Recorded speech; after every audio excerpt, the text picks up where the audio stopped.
오늘은 마가복음 14장 3절로 9절 말씀으로 낭비하는 진짜 사랑이라는 제목으로 말씀을 나누겠습니다.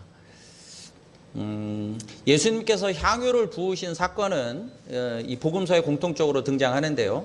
이 복음서에 공통적으로 등장하는 이 향유 사건은 사실은 그 복음서마다 이렇게 대조를 좀 해보면 약간씩 좀 디테일이 다릅니다.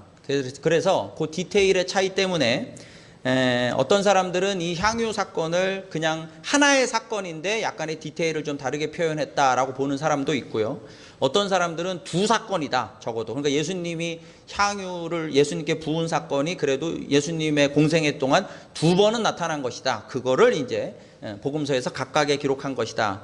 그리고 어떤 사람은 세 번에 걸쳐서 난 사건이다. 그 디테일이 하나하나가 다른 걸 다르다고 보면 한 세 사건이라 이렇게 보는 사람도 있습니다. 여러분은 그렇게 생각하시겠죠. 아니, 어떻게 성경이 그렇게 다를 수가 있나?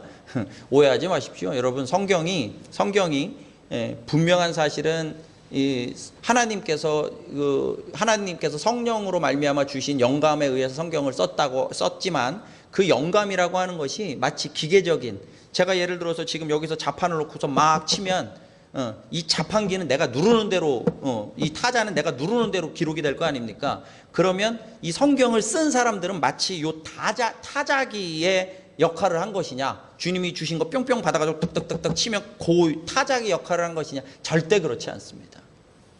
주님은 그 사람의 완전한 기질과 그 사람의 성격을 다 이용하세요. 그 사람의 기억도 이용하시고 그 사람의 생각도, 어떤 이념도 이용하셔서 성경을 쓰게 하신 거예요. 그래서 여러분, 우리가 사도 바울의 서신서를 읽으면 베드로가 쓴 서신서하고 완전히 결이 달라요. 제가 읽어보니 똑같더만요. 다 어렵기는 마찬가지인데 이렇게 얼굴들은 하시지만 그거는 그럴 수 있죠. 근데 이제 그걸 좀 전문적인 눈으로 보면 달라. 베드로가 쓴 글과 바울이 쓴 글과 달라. 그거는 그러면 하나님께서 타자기는 똑같이 치셨는데 베드로가 다르게 쓰고 바울이 다르게 썼다기보다는, 그러니까 베드로의 기질을 그대로 하나님은 드러내서 쓰셨고 바울의 기질을 그대로 드러내게 하셔서, 그리고 바울의 생각과 아니면 바울의 심지어는 기억까지도 다 고스란히 하나님께서 들어서 사용하신 거예요.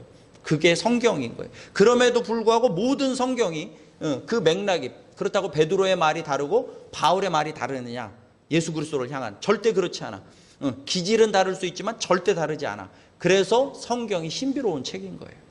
아무튼 괜히 오해하지 마시라는 의미에서, 분명한 것은 이 향유 사건으로 다시 와보시면, 향유 사건은 이 향유 사건 중에서 마태복음과 마가복음만큼은 적어도 둘이 똑같은 사건을 기록하는 거예요. 똑같은 한 사건을 이 마태복음과 마가복음은 향유 사건을 기록하고 있어요. 그것이 고난주간에 일어난 사건입니다. 오늘 본문이 그래요. 고난주간에 일어난 사건이에요. 예수님이 고난주간에 무슨 요일날 예루살렘으로 들어가시냐면 일요일날 들어가세요. 일요일날 예루살렘 성에 뭐 타고 들어가십니까? 어린 나귀를 타고 들어가세요. 그래서 일요일날 들어가세요. 그리고 월요일날 성전에 가셔서 노끈으로 가지고 뭘 하세요?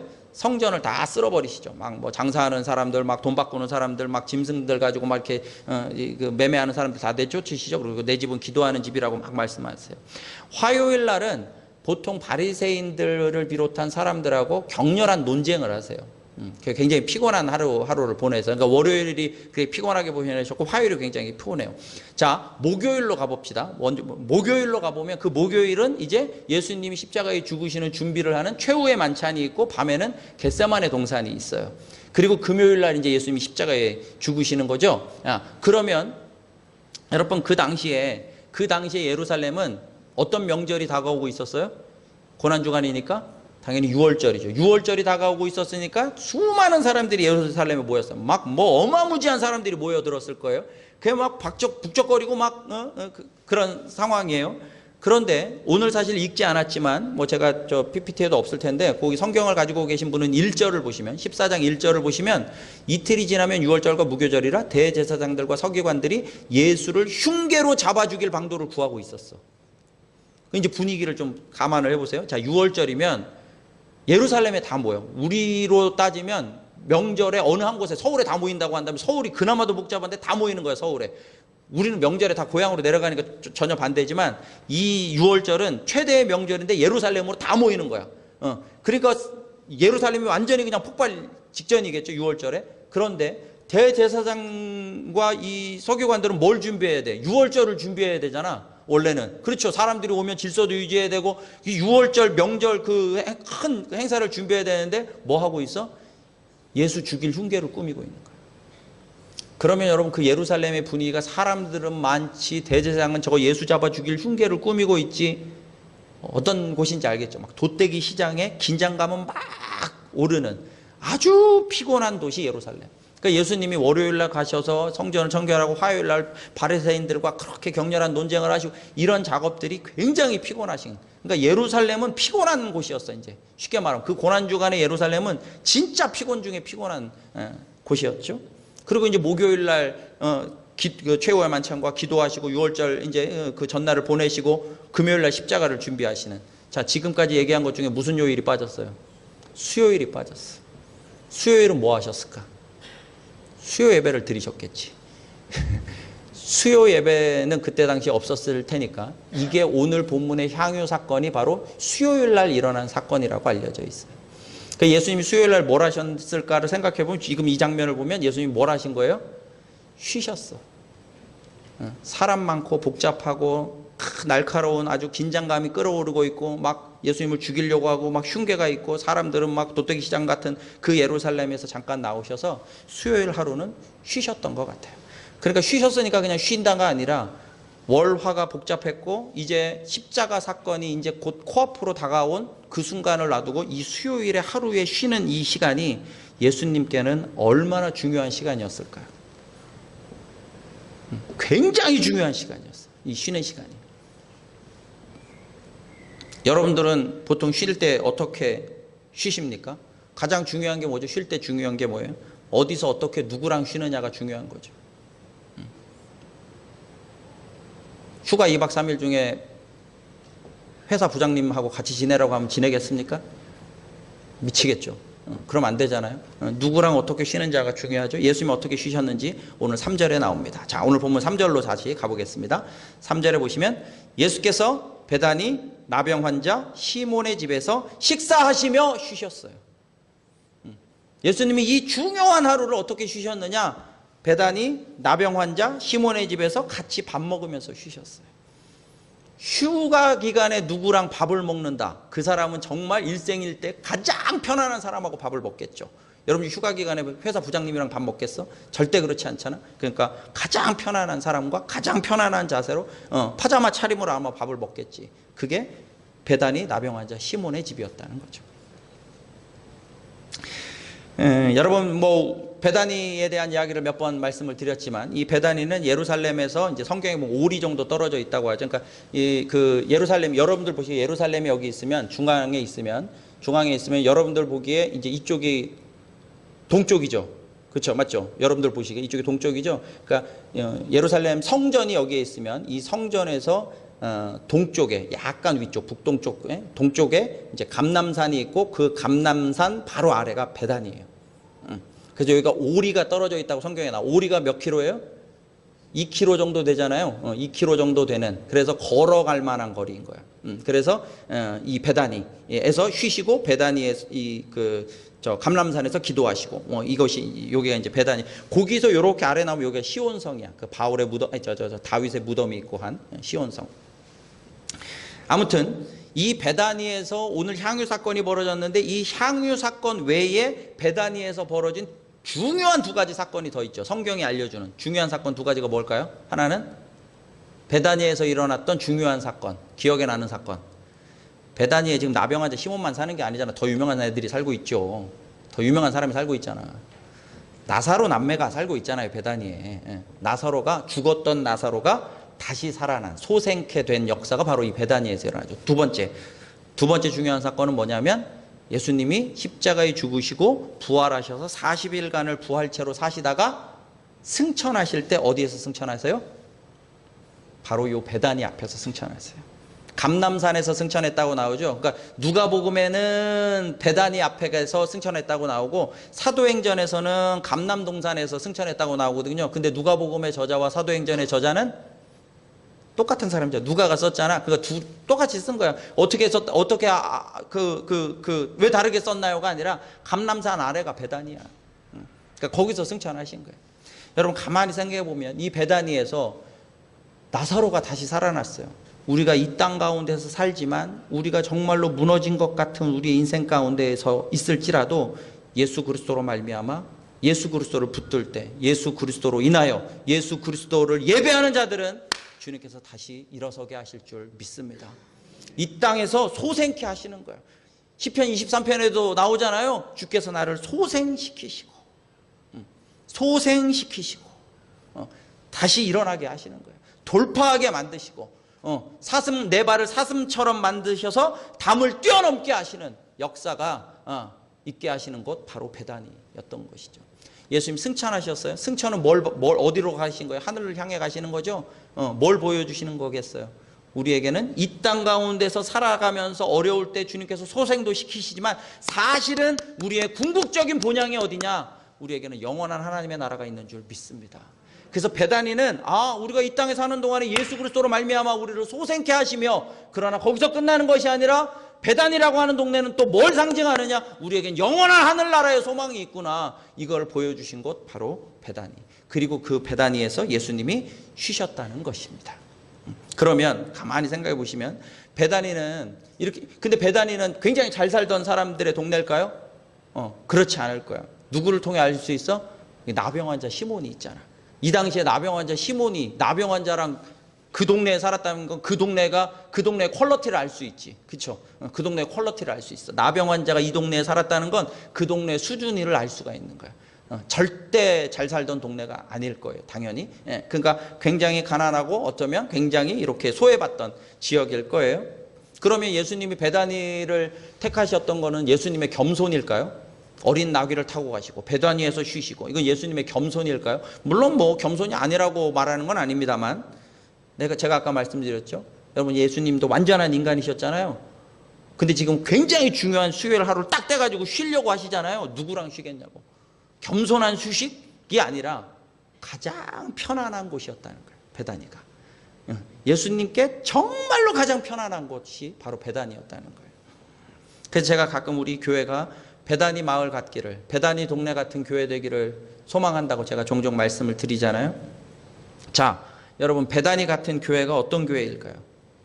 정말 편안한 교회. 그래서 안락한 예배 환경이 있고, 교회만 오면 막 긍정적인 마인드가 막 긍정의 엔돌핀이 막 돌고, 그런 곳이 베다니 같이 편안한 곳일까요?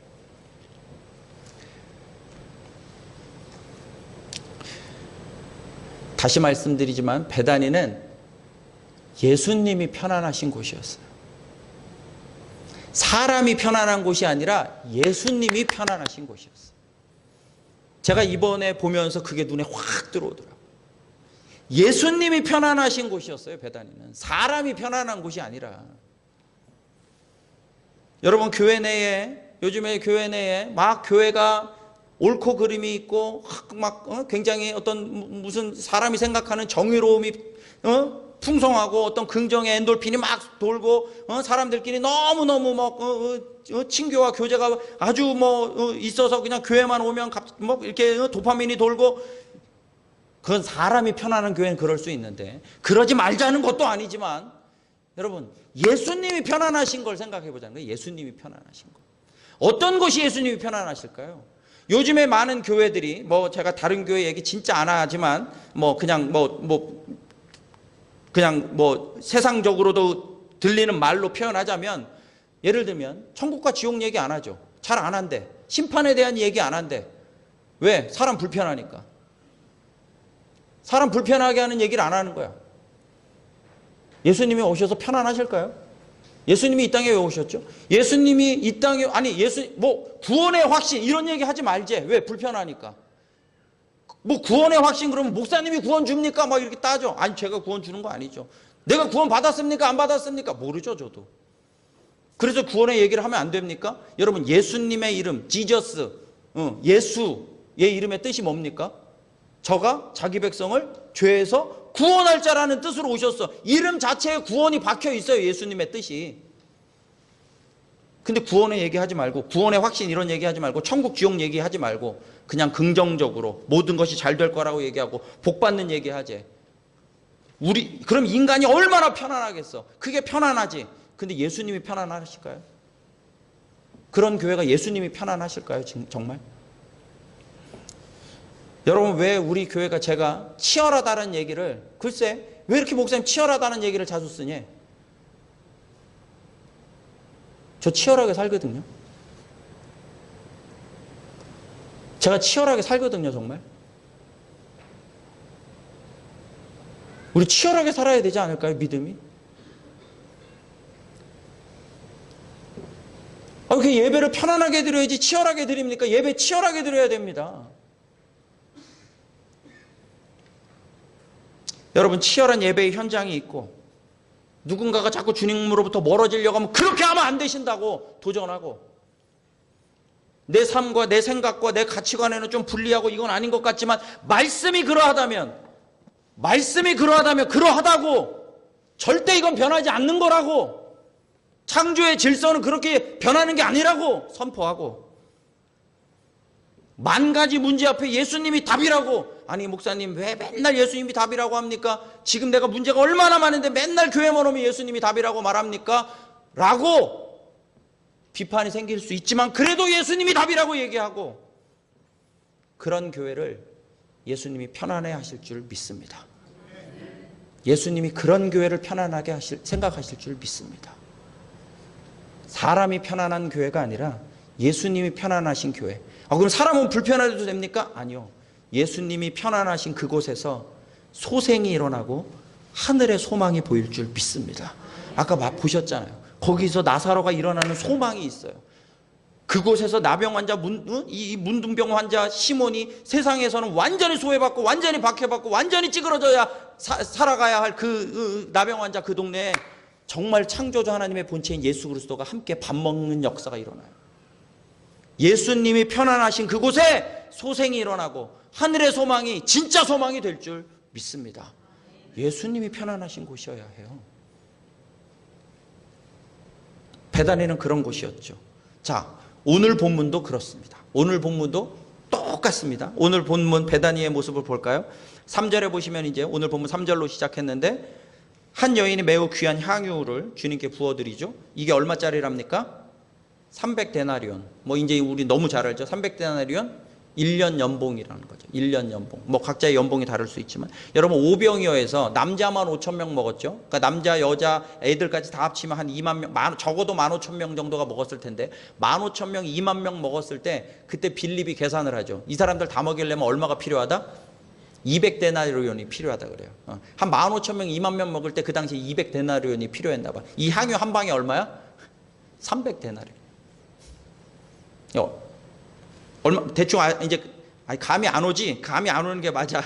감이 안 오는 게 맞는데 그 정도 비싸. 어쨌든 이 집에서 가장 귀하고 이 여인에게 가장 귀하고 심지어 베다니에서 가장 귀한 향유일 것 같아요. 그 귀한 것을 예수님께 한 번에 쏟아부었습니다.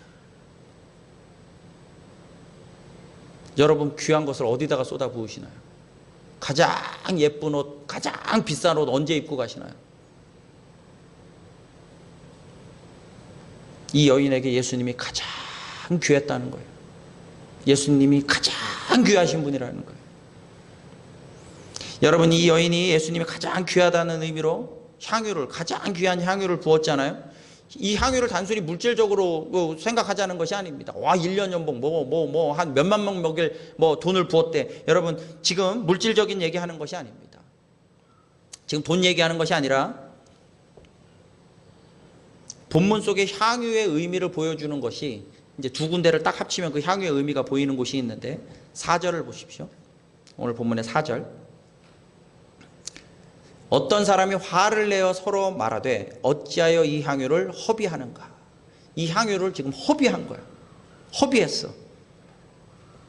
허비한 거죠. 여러분, 원래 이 향유는 그럼 어떻게 써야지 맞는 거예요? 이 향유를 어떻게 써야죠? 정말로 재산 가치로 본다면 이걸 팔아서 정말 좋은 일로 뭐 자기 뭐 시집 갈 때 쓰든지 아니면 뭐 부모를 뭐 아니면 뭐 진짜 좋은 일에 쓰든지 재산 가치로 투자의 가치로 뭐만 보더라도 그렇게 쓰든지 아니면 진짜 이 향유를 향수로 쓰려면 어떻게 해야 돼? 진짜 향수로 쓰려면 어떻게 해야 돼? 면봉에다가 살짝 찍어가지고 살짝 바르고 그냥 얼른 닦고 막 이렇게 해야지. 그렇게 해야 진짜 이 향유지. 이 비싼 향유를 말이야. 근데 한 방에 부어버렸어. 허비죠. 이건 뭐 허비라고 말해야 돼. 뭐라고 해야 돼. 이건 뭐 말이 부족하지. 낭비 중에 이런 낭비가 어디 있겠어. 완전 낭비한 거야. 근데 6절을 보십시오. 사람들이 막 책망하니까 6절에 보십시오. 예수께서 이르시되 가만두어라. 너희가 어찌하여 그를 괴롭게 하느냐. 그가 내게 좋은 일을 하였느니라. 향유는 예수님께 낭비하는 것. 오늘 본문 속의 향유는 그걸 보여주는 거예요. 예수님을 위해 낭비해 보는 것. 예수 그리스도를 위해 낭비해 보는 것. 그게 오늘 본문 속의 향유의 의미더라는 거예요. 여러분, 낭비라고 말할 때 여러분 진짜 낭비죠 이거. 아까 말씀드린 것처럼 향유를 이렇게 쓰면 안 되잖아. 진짜 낭비한 것이잖아요. 이 사람들이 그러니까 이 낭비가 어느 정도 낭비였냐면 사람들의 분노를 일으킬 만큼 낭비였어. 이 자리가 너무 불편했어. 너무 불편할 만큼 낭비. 이 불편한 사람, 이 사람을 이 여인을 혼내던 사람을 요한복음에서 누구라고 가르쳐줘요? 가룟 유다가 그렇게 혼냈다고 말하고 있죠. 그러니까 가룟 유다가 그러니까 이 분노를 일으킬 만큼. 그러니까 이 여인이 낭비했다라고 말할 땐 그냥 조금 오버했다 수준이 아니라 진짜 낭비한 거야. 그러니까 향유 이걸 한 번에 쏟아부을 만큼 낭비한, 사람들을 불편하게 하고 사람들이 분노할 만큼 낭비했어. 그걸 예수님은 나에게 좋은 일을 했다고 말씀하시는 거예요. 그래서 배단인 거예요. 여러분, 자녀를 위해서 낭비해 보셨습니까? 자녀를 위해서 낭비해 보셨죠? 물론 우리가 자녀에게 뭔가를 해줄 때도 효율성과 합리성을 따지긴 하지만 사실은 우리 아기 때는 특별히 막 얘 웃는 얼굴 한번 보려고 오만 짓을 다 하죠. 이따가도 우리 저기 이제 아기들 내려오면 막 오만 짓을 다 할 거야. 막 쇼를 할 거야. 그치? 왜? 웃는 얼굴 한번 보려. 우리 효율성과 합리성을 따지지 않아요. 애들이 좀 커보십시오. 여러분 돈 아깝다고 하십니까? 어디에 쓰는 돈은 아까워도 내 자식을 위해서, 내 자식이 맛있다고 하는 거 먹이는데 돈 하나도 안 아깝죠. 자녀를 위해서 그런 거죠. 왜 그럴까요? 그게 뭘 의미할까요? 내 자녀가 가장 귀하죠. 이 여인이 왜 낭비했을까요? 예수님이 가장 귀하다는 거예요. 예수님 가장 귀하신 분입니다. 그런데 여러분, 이 낭비를 누가 먼저 보여주셨습니까?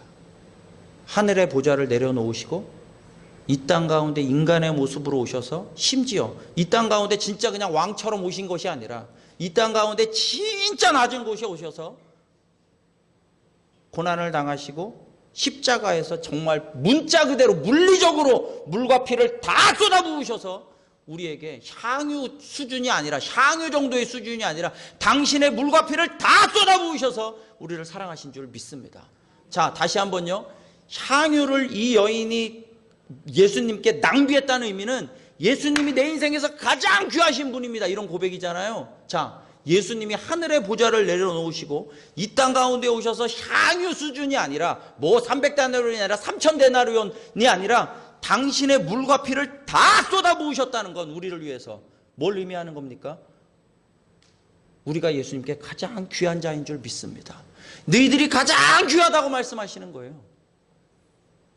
그래서 낭비하신 거예요. 기꺼이 낭비하신 겁니다. 예수님이 당신의 하늘 보좌도 낭비하시고 당신의 자존심, 이 자존심은 개나 주는 것이고 예수님께서 당신의 모든 것을 쏟아부으셔서 정말로 낭비하셔서 우리 사랑하신 줄 믿습니다. 근데 그것은 전혀 마땅한 일이 아니었어요. 그럴 필요가 전혀 없는 일이었어요. 여러분, 예전에 모세가 출애굽해서 자꾸 이스라엘 백성이 원망하고 막 애굽으로 돌아가자고 하니까 예수님이 뭐라고 그러세요? 모세한테 뭐라고 그러세요? 하나님, 정말 죄송한 표현이지만 하나님도 이렇게 이게 뚜껑이 열리신 거예요. 그러니까 뭐라고 하세요? 하나님이 야, 싹 쓸어버려. 다 죽여. 그냥 싹 쓸어. 그리고 내가 너로 말미암아 다시 민족 시작할게. 싹 쓸어버려. 그러니까 모세가 뭐라고 바짝 엎드리더니 하나님 그러시면 안 된다고. 오히려 모세가 말리죠. 아니, 하나님의 성품을 얘기하는 게 아니라 하나님의 능력을 말씀하는 거예요. 하나님 그러시고도 남을 수 있죠. 아니, 가지고 싹 쓸어버리면, 아니, 노아 홍수 때 봐. 8명 빼고 싹 쓸어버리잖아. 하나님 맘만 먹으시면. 그러셔도 마땅해. 그러셔도 괜찮아. 그러셔도 뭐라고 할 수가 없어. 예수님이 이 땅 가운데 당신의 물과 피를 쏟기 위해서 이 땅에 오셨다? 무슨 말 같지도 않은 소리예요. 그러실 필요가 없어요, 전혀. 사람들이 이 낭비를 이해를 못해요. 그래서 야, 기독교의 하나님은 당신 자신의 아들을 인간의 모습으로 와가지고 자기가 만든 피조물을 위해서 십자가에 이런 말 같지도 않은, 그렇게 말 같지도 않은 게 낭비예요. 우린 그 말 같지도 않은 낭비로 우리가 구원받은 줄 믿습니다. 구원을 함부로 생각하지 마세요. 절대 싸구려가 아닙니다. 그런 말도 안 되는, 사람들이 그냥 진짜 그 생각지도 못할 말도 안 되는 예수 그리스도의 낭비를 통해 우리는 구원받았습니다. 흉내낼 수 없어야 됩니다. 이걸 누가 흉내냅니까? 상상치도 못하죠. 흉내낼 수 없고 상상치도 못할 그 예수 그리스도의 낭비로 우린 구원받은 줄 믿습니다. 그래서 우리의 삶은 마땅해야 하는 겁니다. 주님을 향해 마땅해야 하는 거예요. 주님은 우리에게 전혀 마땅하지 않지만 당신의 모든 것을 쏟아부어 낭비하셨으면 우리는 주님을 향해 어떻게 살아야 할지는 너무 마땅한 거예요. 예수 그리스도를 향해, 예수님을 위해 얼마나 낭비해 보셨습니까?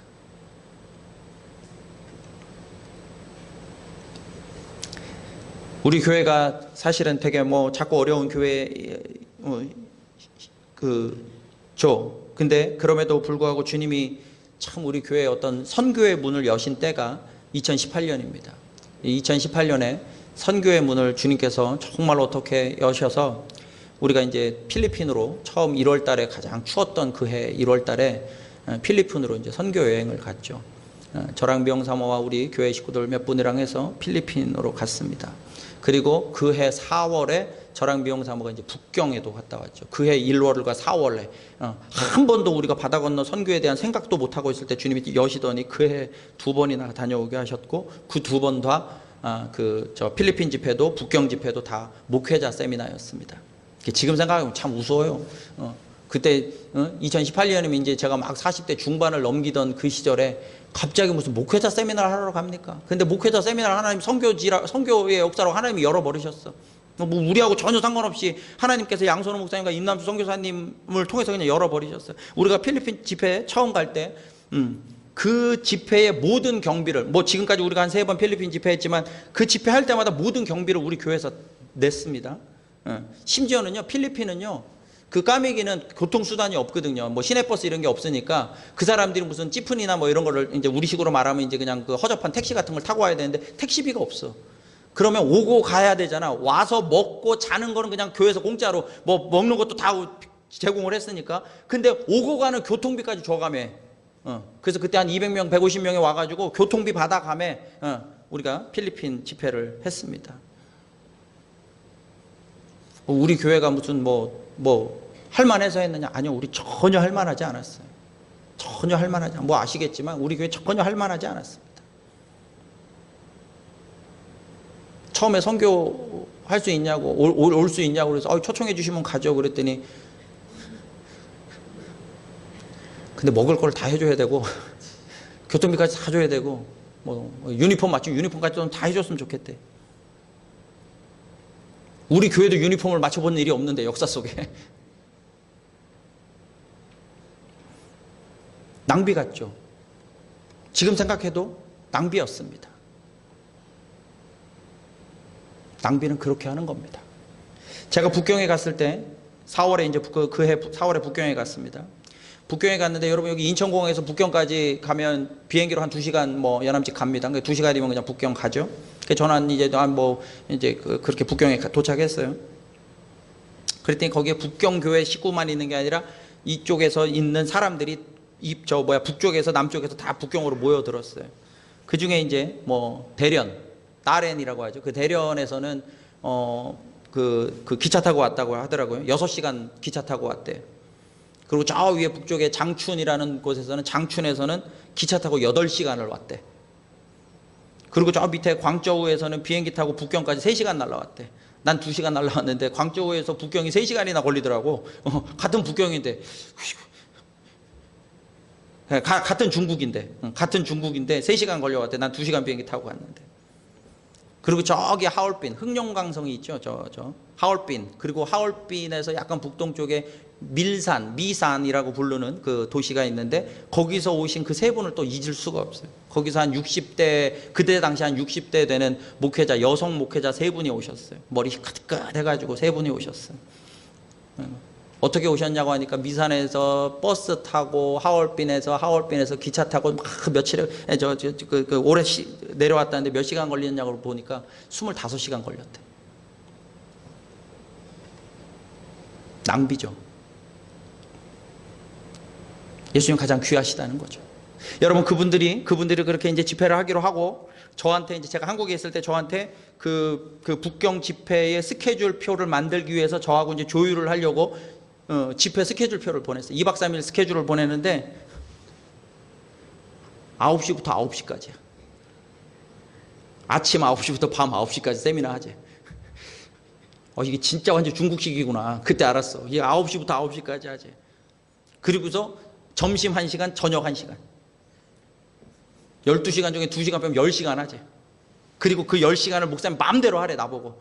5시간씩 2번을 하든지 뭐 마음대로 하래. 점심시간, 저녁시간 1시간씩만 주면 된대. 옛날에 세미나 하다가 순교할까봐 그러면 안 되겠다 싶었어. 그러면 안 되고. 여러분, 이때 당시만 하더라도요, 사실은 그 공공연하게 복음 집회하면 추방당했어요.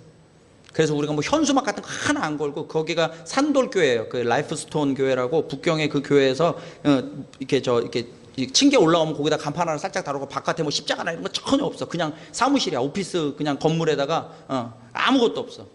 그러니까 뭐 집회한다 이런 얘기 전혀 없이, 걸리면 추방당할 수 있으니까.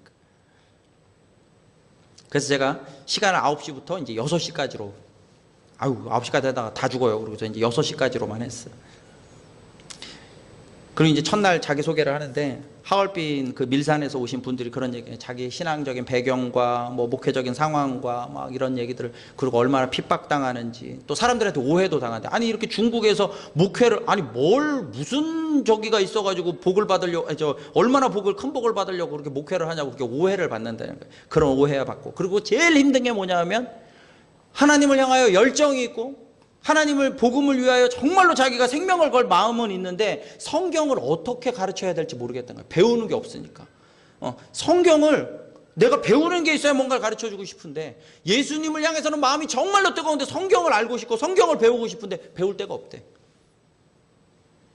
그래서 25시간 버스 타고 기차 타고 오는 거예요. 요 2박 3일 위해서.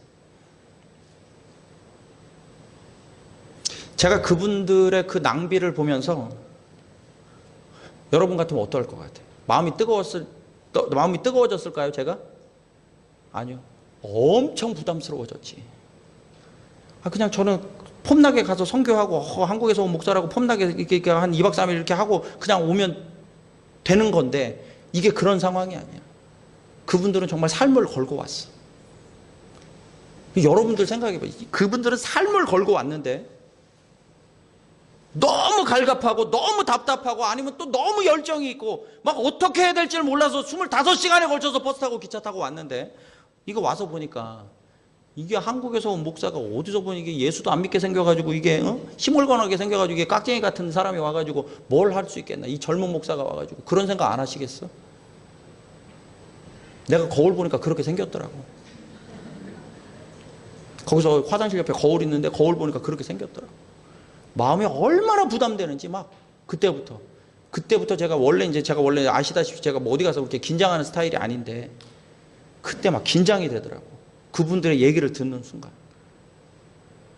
제가 필리핀 갔을 때 여기 우리 필리핀들은 여기 가보신 분들이 있지만 막 필리핀에서는 막 거기 있는 사람들이 워낙에 막 흥도 넘치고 막 그래. 그러니까 내가 막 조금만 뭐라고 하면 막 우리 교회 식구들은 막 아무것도 아니고 막 그 사람들은 막 일어나서 아멘 하고 막 박수 치고 막 난리였어. 막 그러니까 임남수 선교사님도 좋아가지고 막 펄쩍펄쩍 뛰고 막 그랬어.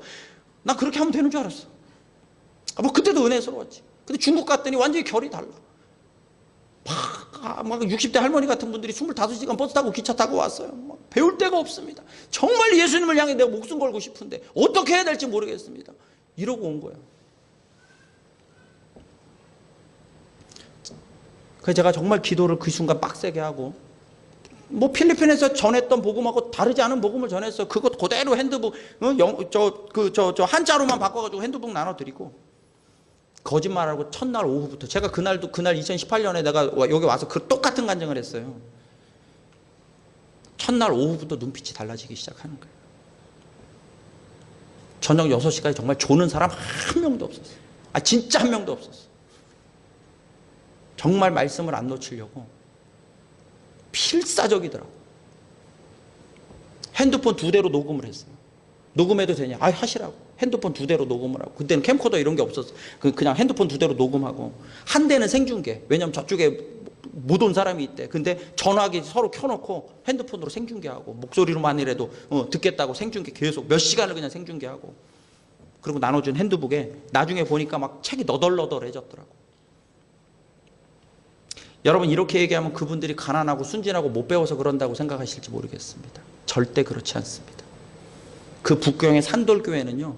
다 30대, 20, 30대, 30, 40대, 30, 40이었어 다. 그리고 그분들이 그 북경 한복판에서 여러분 북경 베이징이라고 어디 시골 동네가 아니라 그 북경 한복판에서 다 자기 나름대로 북경에서 먹고 사는 사람들이에요. 산돌교회가. 그리고 저를 초청하신 그 최 목사님이 그 조선족인데 완전 중국 현지 그냥 출신. 그래서 한국말 배워가지고 복음을 한국에서 왔다 갔다 하고 내 말 통역도 하고 그러다가 지금 한국에 와가지고 그때 당시 한국에 와서 박사학위 받고 있던 분이에요. 또 다른 통역하신 분 중에 오전도사님이라고, 그분도 여자 전도사님인데 오전도사님이라고 대련에서 오셨어. 그분은 그나마 가까운 데서 오셨지. 기차 타고 6시간 왔대. 근데 그 오전도사님은 남편이 공산당 간부야. 끝발 좋아요. 그리고 그분은 완전 한족이야. 그러니까 완전 중국 사람인데 그분은 어쩌다가 한국 사람한테 복음을 듣고 예수 그리스도를 영접하고 마음이 뜨거워진 거야. 주체할 수 없는 것 때문에 제일 먼저 한 일이 뭐냐면 한국말을 독학으로 했어. 독학으로 한국말을 배웠어. 어느 정도냐 그래서 내가 지금 이렇게 말하면 중국말로 막 속사포처럼 통역을 해. 그래서 그분이 자기가 통역하겠다고 해가지고 내가 복음 전할 때 한 6번 타임 중에서 3타임을 그분이 오전도사님이 통역을 했어. 근데 그분이 남편은 공산당 간부지. 그러니까 믿음이 없지. 근데 자기는 마음이 뜨겁지. 그리고 자기는 오해당하고 이게 진짜 자칫 잘못하면 잘못되지. 그러니까 막 마음이 막, 그리고 교회를 개척은 했는데 사람들이 막 또 이게 목회 상황이란 게 뻔하죠. 그러니까 막 마음이 너무 힘들고 자기도 어디가 배울 데가 없어서 한국말까지 배워가며 자기가 복음을 지금 붙들고 사는데 그분도 이 세미나 마지막에 간증을 그렇게 하더라고. 자기의 믿음과 목회의 길을 찾았습니다. 그러면서 대련으로 와달래. 내가 가겠습니다. 저 초청하면 가겠습니다. 근데 그 이후로 완전히 중국이 완전히 폐쇄 정책을 펼쳤죠. 제가 한국으로 왔을 때도요, 카톡으로 계속 전화하시고 그랬어. 여러분들, 이분들은 왜 자신의 향유를 여기까지 이토록 셀이 부었을까요? 예수님 가장 귀하신 줄 믿습니다. 예수님 가장 귀하신 줄 믿습니다. 우리가 예수님 가장 귀하게 우리가 마땅히 그렇게 섬길 때 이미 주님 우리에게 당신의 모든 것을 쏟아부어 우리에게 낭비하신 줄 믿습니다. 우리 마땅히 주님 앞에 그렇게 나아가야 하는 것이죠.